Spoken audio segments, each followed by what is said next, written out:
Now let's dive deep into this big LGBTQ plus story for today. I'm Faye Watt, and let's queer up the USA view. Harvey Fierstein, banned from Kennedy Center, says, wake the hell up. Legendary playwright and performer Harvey Fierstein has revealed that he has been banned from the John F. Kennedy Center for the Performing Arts in Washington, D.C., following what he calls Donald Trump's takeover of the cultural institution.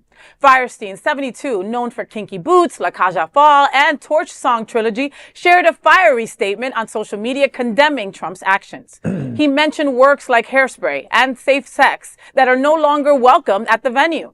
Fierstein warned, quote, "The shows I've written are now banned from being performed in our premier American theater. This is not how it begins. This is how freedom ends. Trump may have declared woke as dead in America. We must prove him wrong. Wake the hell up!" End quote. Fierstein's post, accompanied by a photo of him with trans activist Marsha P. Johnson, drew support from celebrities and fans. Many noted the significance of Johnson's image, as references to trans figures have recently been erased from the Stonewall National Monument website. With Trump targeting LGBTQ rights and cultural spaces, Fierstein's ban is another sign of the escalating fight over free expression in America. You know, when you think of Harvey Fierstein, I mean, what a trailblazer, right? Like, I mean, at least from my seat, like when I think about, you know, he got a Tony for La Cage aux Folles, right? And then, you know, that's Birdcage, right? You know, to me, right? Okay. You know, Mrs. Doubtfire. Right. That was when I first, you know, grew up seeing somebody, you know, a man dressed in women's clothes, and there was nothing wrong with it, you know? Kinky Boots. Do I have to explain that? You know what I mean? So, I mean, this is like kind of the movies and the musicals that kind of made up my gay life, you know what I mean? Our gay lives, you know? And then to see like mainstream support these movies, right? Kind of gave us like the thumbs up that like it's okay to be gay, kind of, you know? This man is a living legend.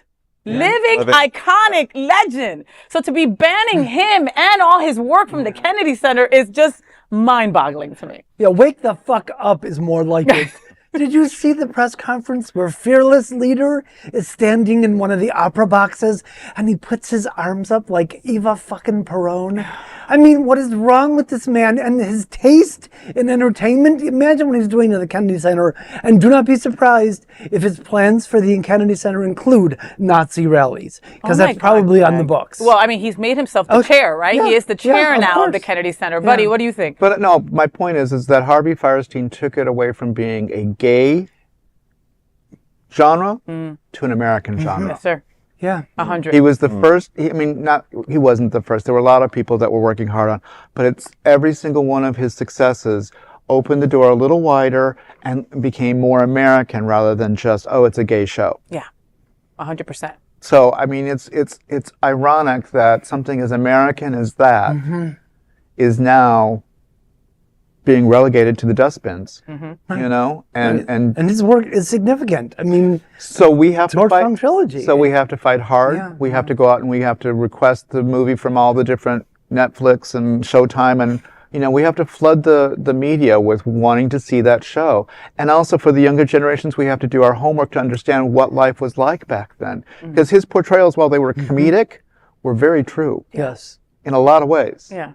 So it's American history that we're talking about.